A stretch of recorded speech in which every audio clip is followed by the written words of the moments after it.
ஸ்ரீமதே ராமானுஜாய நமஹ. ஆழ்வார் எம்பெருமானார் ஜீய திருவடிகளே சரணம். ஆச்சாரியர்கள் திருவடிகளே சரணம். ஸ்ரீமத் வதூல குலவாரிதி பூர்ணச்சந்திரம் ஸ்ரீமன்மஹாரிய சரணாம்புஜ சஞ்சரீகம் ஸ்ரீசிங்கராய கருணாப்த சமஸ்தபோதம் பக்தியாச்ச யோகன சிம்ம குரும் ஷயாமி. முன்னம் திருவாய் மொழிப்பிள்ளை தாமுபதேசித்த நே தன்னின் படியை தனவாத சொல் மணவாள முனி தன் அன்புடன் செய் உபதேச ரத்தின மாலை தன்னை தன்னென்று தன்னில் தரிப்பவர் தாள்கள் சரண் நமக்கே.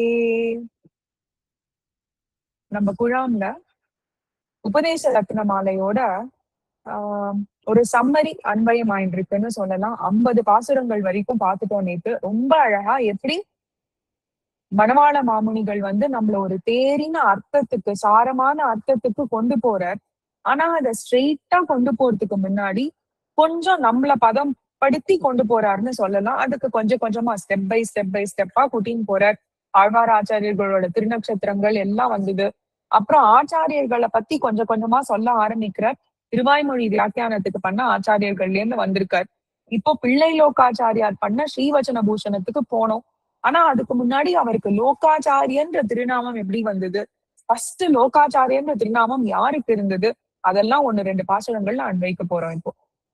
துண்ணு புகழ் தந்தாடை தோழப்பர் தம்முகப்பால் என்ன உலகாரியனோ என்னுரைக்க பின்னை உலகாரியன் என்னும் பேர் நம்பிள்ளைக்கு ஓங்கி விலகாமல் நின்னதென்னும் மேல்.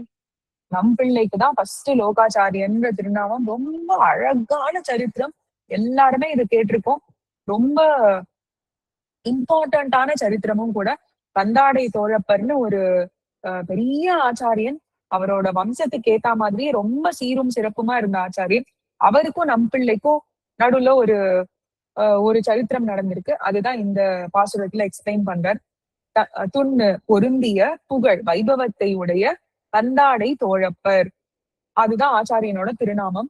தம் முகப்பால், தம்முடைய பிரீத்தியினாலே என்ன நீரென்ன உலகாரியனோ அப்படின்னா லோகாச்சாரியரோ என்ன உரைக்க என்று சொன்னதினாலே பின்னை பிற்பட்ட காலத்தில் உலகாரியன் என்னும் லோகாச்சாரியன் என்னும் பேர் திருநாமம் அது நம்பிள்ளைக்கு ஓங்கி வித்தியை அடைந்து விலகாமல் நீங்காமல் மேலாக நின்றது, நிலை பெற்றது அப்படின்னு சொல்றார். அந்த சரித்திரத்தையே ரொம்ப அழகா விவரிச்சிருக்கார். போத் பிள்ளை லோகம் ஜீயரோட இதுலயும் சரி, நம்ம பி.வி. அனந்தராஜா சுவாமியோட வியாக்கியானத்திலையும் என்ன சொல்றார், நம்பிள்ளைக்கு லோகாச்சாரியர் என்ற விலட்சணமான திருநாமம் ஏற்பட்ட சரித்திரத்தை அருளி செய்கிறார். ரொம்ப இம்பார்ட்டன்ட். எதுக்கு சொன்னேன்னா, கந்தாடை தோழப்பர் நேர முதலியாண்டானோட திருப்பேரனார். அவருக்கு என்னன்னாக்க, அவர் ரொம்ப ஞானத்துல ரொம்ப பெரியவர் அவர். அப்போ நம்பிள்ளையும் அந்த இடத்துல ஸ்ரீரங்கத்துல வாழ்ந்து வந்துருக்கார். நம்பிள்ளைக்கு நிறைய சிஷ்யர்கள். கோவில்ல என்ன ஆகுது, அத்தனை சிஷ்யர்களுக்கு முன்னாடி இவருக்கு கொஞ்சம் கோபம் வந்துடுறது. கந்தாடை தோழப்பருக்கு கொஞ்சம் ஜெலசியும் இருக்கு அவருக்கு. ஆனா ரொம்ப நல்ல ஆச்சாரியன். திருப்பி இவர் திருமாளிகைக்கு போகும்போது அவரோட துணைவியார் அவ என்னன்னா அவரோட பாரியாள், அவ ஹிதத்தை சொல்றா அவருக்கு, நீங்க பண்ணது ரொம்ப தப்பு. யாருக்கு? கந்தாடை தோழப்பருக்கு. இவரும் உணர்ந்துக்கிறார். உணர்ந்து கிளம்புறாரு. ஐயோ இவ்வளவு பெரிய மகான திட்டோமே அப்படின்னு. கதவை திறக்கும் போது பார்த்தா நம்பிள்ளை அங்க உட்கார்ந்துட்டு இருக்காரு அவரோட திண்ணையிலேயே. நம்பிள்ளை இவர் இன்னும் சரித்திரத்துல பார்த்தோம்னா அடியனை திட்ட வந்துறான்னு இவர் கேட்கிறார் கந்தாடை தோழப்பர். ஏன்னா இன்னும் கொஞ்சம் கோபமா இருக்காரு அவர். ஆனா ஹிதத்தை கேட்டுன்றாரு. நம்பிள்ளை உடனே ரொம்ப இது பண்ணிட்டு, முதலியாண்டான் திருவம்சத்தராரே அடியன் இப்படி கோவப்பட வச்சேன்னா அடியன்லதான் ஏதோ மிஸ்டேக் இருக்கு அப்படின்னு சொல்லி, 2 பேரும் எப்பேற்பட்ட ஆச்சாரியர்கள், இது நானேதான் ஆயிடுங்கன்னு எப்படி 2 பேரும் இது பண்ணிக்கிறான்னு பாருங்க. அப்போ உடனே இவர் சொல்றார், நீர் நம்பிள்ளை இந்த ஊருக்கு மட்டும் ஆச்சாரியனா இருக்கவே முடியாது, லோகத்துக்கே ஆச்சாரியன், நீரே ஆச்சாரியர் இல்லையோ லோகத்துக்கே அப்படின்னு. அப்பதான் லோகாச்சாரியன்ற திருநாமம் நம்பிள்ளைக்கு வந்துடுறது. அதுதான் இந்த ஃபுல் இதுல அதுதான் கொடுத்திருக்கா. இந்த பேராகிராஃப் கம்ப்ளீட்டாவே இதுதான் சாதிச்சிருக்கா. So this Pashuram talks about how an Acharya called Kandadai Tholapar is Mudaliyandan's grandson, Tiruperanar. He is also in Srirangam, where Nampillai is also living, and they both are undergoing some misunderstanding only from Kandadai Thorappar side. Kandadai Thorappar's Thiru Tunaiviyar, her Bharya, wife, is telling him all the goodness of Nampillai and telling him to go and ask Shama to him. But while he is opening the doors of his Tirumaligai, he is seeing Nampillai there in front of his Tirumaligai, waiting to ask Shama to Kandadai Thorappar, because he feels that he has made something that has made Mudaliyandan's Tiruvamshathinar to be very upset. So that time Kandadai Thorappar says, you are not just any Acharyan, you are Jagatacharyan, like Lokacharyan. Loka Jagatacharyan உடையவருக்கு இவருக்கு Lokacharyan the திருநாமம். That's when first this திருநாமம் comes to Nampillai. அடுத்தது இந்த லோகாச்சாரியார்ன்ற திருநாமம் நம்மளுக்கு ரொம்ப ஃபெமிலியரா இருக்கிறது எங்க பிள்ளை லோகாச்சாரியன் தான். அவருக்கு எப்படி வருதுன்னு பார்க்கணும் இல்லையா? ஏன்னா பிள்ளை லோகாச்சாரியார் அருளின ஸ்ரீவச்சன பூஷணம் தான் அடுத்தது பார்க்க போறோம். அது எப்படி வருதுன்னு பார்க்கலாம். திண்ணை வடக்கு திருவீதி பிள்ளை எழு அன்பாலன்ன திருநாமத்தை ஆதரித்து மண்ணு புகழ் மைந்தர்க்கு சாட்டுகையால் வந்து பறந்தது எங்கும் இந்த திருநாமம் உண்டு. இப்போ இது என்ன பதவுரை சேர்ச்சலாம். திண்ணை பிற்பாடு வடக்கு திருவீதி பிள்ளை, நம்பிள்ளை சிஷ்யரான வடக்கு திருவீதி பிள்ளை அன்பால் பிரீத்தியினாலே அன்ன அப்படிப்பட்ட திருநாமத்தை, எது லோகாச்சாரியன், ஆதரித்து விரும்பி மண்ணு நிலை பெற்ற புகழ் வைபவத்தை உடைய மைந்தருக்கு தம்முடைய திருக்குமாரருக்கு சாத்துகையால் சாத்தினபடியாலே இந்த திருநாமம், இந்த லோகாச்சாரியர் என்னும் திருநாமம் வந்து கிராமமாக வந்து இங்கு இவ்வுலகத்தில் எங்கும் எவ்விடத்திலும் பறந்தது, பரவியதுன்னு காமிக்கிறார். என்ன சொல்றாரு? இந்த லோகாச்சாரியர் என்னும் திருநாமம் உலகெங்கும் பரவியதற்கு காரணத்தை அருளி செய்கிறார். முன்பாசுரத்தில் கண்ட சரித்திரத்துக்கு பிற்பாடு நம்பிள்ளையின் பிரிய சிஷ்யரான வடக்கு திருவீதி பிள்ளை தன்னாச்சாரியன் திருநாமமான லோகாச்சாரியர் என்ற திருநாமத்தின் மீதிருந்த அன்பால் தன் ஆச்சாரியன் அருளாலே தனக்கு பிறந்த பொருந்திய பெருமைகளை, எல்லாருக்கும் லோகாச்சாரியர்னு பேர் வச்சிட முடியுமா? பேர் வைக்க முடியாது இல்லையா? அதனால பிள்ளை லோகாச்சாரியரும் பொருந்திய அந்த பெருமைகளுக்கெல்லாம் பொருந்தி இருந்தாராம் அவருமே. கொண்ட திருக்குமாரருக்கு பிள்ளை லோகாச்சாரியர் என்ற திருநாமத்தை சூட்ட இந்த திருநாமம் உலகெங்கும் மேலும் பிரசித்தி பெற்றது. மாமுனிகள் தாமும் வாழி உலகாசிரியன் என்றே மிகவும் ஆதரித்ததுடன் பிள்ளை லோகாச்சாரியரை கொண்டாடுகிறார். பிள்ளை லோகாச்சாரியர் தன்னுடைய பெருங்கருணையாலே ரகசிய கிரந்தங்களை உலகத்தவர்களுக்கு அனைவருக்கும் அறிந்து உஜ்ஜீவிக்கும்படி ஏடுபடுத்தி அருள இதனாலேயே இவர் திருநாமம் உலகத்தாராலே மிகவும் கொண்டாடப்பட்டது. ரொம்ப டே டு டே நம்ம சங்கல்பா குழாம்ல வரதெல்லாம் வந்துட்டு இருக்கிற மாதிரி இருக்கு. இதெல்லாம் நம்ம பிளான் பண்றதுல அவரே பிளான் பண்றது. So in this Pashuram, Nampillai's Priyamana, very affectionate Sishyar, who is Vadakku Tiruvidi Pillai, he keeps the name of Lokacharya to his son, to his Tirukumarar, who in turn becomes Pillai Lokacharya. Vadakku Tiruvidi Pillai wants to keep the same name that Nampillai got famous with for his Tirukumarar, because later Pillai Lokacharya also, he is the one who wrote all the Rahasya Grantangals that we are that any Sri Vaishnava has to study from an Acharya today. So that's this Pashuram. அடுத்தது இப்போ நம்ம எல்லா ஃபவுண்டேஷன்லாம் கொடுத்துட்டார். இனிமே last கொஞ்சம் பாசுரங்கள்ல ஸ்ரீவச்சன பூஷணமும் அதோட தாத்பரியங்கள், எப்படி இந்த பேர் வந்தது, அதெல்லாம் சொல்ல போற. அன்ன புகழ் முடும்பை அண்ணல் உலகாசிரியன் இன்னருளால் செய்த கலை ஆவையிலும் உன்னில் திகழ் வச்சனபூடனத்தின் சீர்மை ஒன்றுக்கில்லை புகழல்ல இவ்வார்த்தை மெய் இப்போது. சிலதெல்லாம் புகழ் பெற்றதுனாலேயே ஃபேமஸ் ஆகும்னு சொல்வாளே, அதனால அவர் மாமுனிகள் சொல்றார் புகழல்ல இவ்வார்த்தை, நான் புகழுக்காகவே சொல்லல, இதெல்லாமே மெய், இதெல்லாமே உண்மை அப்படின்னு சொல்ற. அன்ன அத்தன்மையான புகழ் வைபவத்தை உடைய முடும்பை என்னும் நகரத்துக்கு நிர்வாககர். யார் அந்த நிர்வாககர்? பிள்ளை லோகாச்சாரியர் முடும்பை நகரத்துல இருந்திருக்கார். அண்ணல் புருஷ சிரேஷ்டரான உலகாசிரியன் லோகாச்சாரியர் தம்முடைய இனிமையான அருளால் கிருபையாலே அருளி செய்த கலை சாஸ்திரங்கள் யாவையிலும் எல்லாவற்றிலும் உன்னில் யோசித்து பார்த்தால் திகழ் விளங்குவதான வச்சன பூடனத்தின் ஸ்ரீவச்சன பூஷண மகா சாஸ்திரத்தின் சீர்மை வைபவம் ஒன்றுக்கு வேறொரு சாஸ்திரத்துக்கு இல்லையே ஆகும். இப்போது இவ்வார்த்தை நான் சொல்லும் இவ்வார்த்தை புகழ் அல்ல, புகழ்ந்து சொல்லுவதல்ல, மெய் சத்தியமே ஆகும் அப்படின்னு ரொம்ப அழகா இந்த ஸ்ரீவச்சன பூஷணத்தை பத்தி இனிமே சொல்ல போற. இப்பாசுரம் தொடக்கமாக பிள்ளை லோகாச்சாரியர் அருளிய ஆழ்வார்களின் அருளி செயல்களில் உள்ள சாரத்தை காட்டுவதான ஸ்ரீவச்சன பூஷண திவ்ய சாஸ்திரத்தின் வைபவத்தையும் சாரத்தையும் அருளி செய்கிறார். இப்பாசுரத்தில் பிள்ளை லோகாச்சாரியர் செய்த பேர் உபகாரத்தை அருளி செய்கிறார். அதுக்குள்ள போறதுக்கு முன்னாடி எப்பேற்பட்ட உபகாரங்கள் செய்திருக்கார் இவர் அப்படின்னு சாதிக்கிறார்.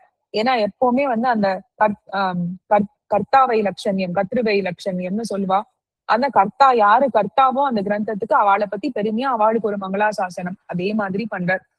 கீழே காட்டியபடி இப்படிப்பட்ட பெருமையுடையவரான முடும்பை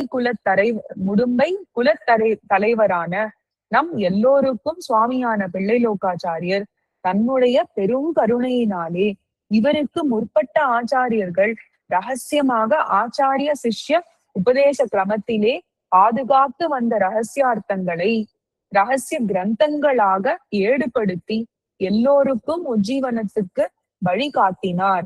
இப்படி இவர் செய்த கிரந்தங்கள் அனைத்திலும் சிந்தித்து பார்த்தால் உயர்ந்து விளங்குவதான ஸ்ரீவச்சன பூஷணம் என்ற கிரந்தத்தின் பெருமைக்கு ஒப்பாக வேறொன்றும் இல்லை.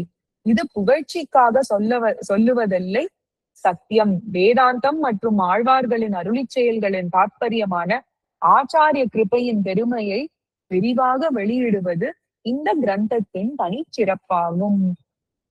ஆச்சாரிய அபிமானமே உத்தாரகம்னு நேத்து ரொம்ப நிறைய நம்ம சரம பரிவ நிஷ்டை பத்தி பேசியிருந்தோம். இந்த கிரந்தமே அதை பத்தி தான்.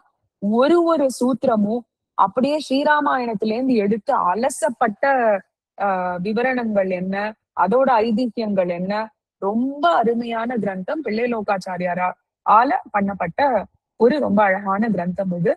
So here Mamunigal talks about Srivachana Bhushanam, the Grantham, which was done by very sacred Grantham. It is also one of the Rahasya Granthangal that any Prapanna, Sri Vaishnava should learn from an Acharya. Mamunigal is talking about the greatness of Pillai Lokacharya. Like how he is a Parama Karunikan. He is so Saulabhyam that he wants to whatever he has learned from these Granthangal, from his Acharyargal in Oranvali, he wants the entire world to know of them. So Mamunigal talks about his greatness in this Pashuram. இனிமே இந்த ஸ்ரீவச்சன பூஷணத்துக்கான திருநாமம் அடுத்தது அதுல என்னெல்லாம் சொல்லப்பட போறா, அதுல சொல்லக்கூடிய வார்த்தைகள்லாம் என்னன்னு பார்க்கலாம். இது பார்த்துட்டு டைம் இருந்தா இன்னொன்னு பார்க்கலாம். முன்னம் குரவோர் மொழிந்த வச்சனங்கள் தன்னை மிக கொண்டு தத்தோ தம் உயிர்க்கு மின்னணியாய் சேரச் சமைத்தவரே சீர்வச்சன மூடனம் என்னும் பேர் இக்கலைக்கு இட்டார் பின். ரொம்ப அழகான வார்த்தை இது. எங்கேந்தோ வரல. முன்னம் குரவோர் மொழிந்த வச்சனங்கள், முன்னாடி ஆச்சாரியர்கள் கூறின வச்சனங்கள் எல்லாம் சேர்த்து ஸ்ரீவச்சன பூஷணம்னு ஆக்கியிருக்கா. முன்னம் முற்காலத்தில் குரவோர் பூர்வாச்சாரியர்கள் மொழிந்த அருளி செய்த வச்சனங்கள் தன்னை வச்சனங்களை மிக விசேஷமாக கொண்டு சேர்த்து கற்றோர் தம் வாசித்தறிந்தவர்களுடைய உயிர்க்கு, ஆத்மா, உயிர்னாலே ஆத்மாதான். இந்த உடம்புக்கான உயிரை பத்தி பேசல நம்ம எந்த கிரந்தத்திலையுமே. மின் பிரகாசமுடைய அணியா, மின்னணியா சேரன் வருது இல்லையா, ஆபரணமாக சேரும்படி சமைத்து செய்து வைத்து அவரே அந்த பிள்ளை லோகாச்சாரியர் தாமே பிற்பாடு சீர் வைபவமுடைய வச்சன பூடனம் என் ஸ்ரீவச்சன பூடனம். பூடனம்னா அது தமிழ், தமிழ்ல கிடையாது. ஸ்ரீவச்சன பூஷணம் சமஸ்கிருதம், ஸ்ரீவச்சன பூடனம் தமிழ் என்னும் பேர் திருநாமத்தை இக்கலைக்கு, இந்த மகா சாஸ்திரத்துக்கு இட்டார். அவரே ஸ்ரீவச்சன பூஷணம்ன்ற பேரையும் எழுதி வைச்சார், இட்டருளினார் அப்படின்னு சாதிக்கிறார். இப்படிப்பட்ட பெருமையுடைய இந்த கிரந்தத்துக்கு இதை அருளிய பிள்ளை லோகாச்சாரியரே இதற்கு தகுதியான திருநாமத்தையும் சூட்டினார் என்று அருளி செய்கிறார். பிள்ளைலோகாச்சாரியருக்கு முற்பட்ட பூர்வாச்சாரியர்கள் அருளிய சம்பிரதாய அர்த்தங்கள் பொதிந்து இருக்கும் ஸ்ரீசுக்திகளையே மிகுதியாக கொண்டு, அப்படின்னா அதுதான் கோர் கிரக்ஸ்ன்னு ஆச்சாரியர்கள் என்ன சாதிச்சிருக்காளோ அதுக்கெல்லாம் ஸ்ரீசுக்திகள்னு பேரு. ஏன்னா அவ திருவாய் மலர்ந்து வந்திருக்கு இல்லையா, அந்த ஸ்ரீசுக்திகளையே கொண்டு சாஸ்திர மற்றும் சம்பிரதாய அர்த்தங்களை பெரியோர்களிடம் நன்றாக கற்றவர்கள் உகந்து அணியும் ஆபரணமாக, இதுவே ஒரு ஆபரணமா ஆயிடுது. அதனால ஸ்ரீவச்சன மூடனம் அப்படின்னு சொல்ற ஆபரணமாக நன்றாக பொருந்தி இருக்கும்படி ஒரு கிரந்தமாக ஏற்படுத்தினார். இப்படி செய்த பின் பிள்ளைலோகாச்சாரியர் தாமே இதற்கு ஸ்ரீவச்சன பூஷணம் என்ற திருநாமத்தை சூட்டினார்.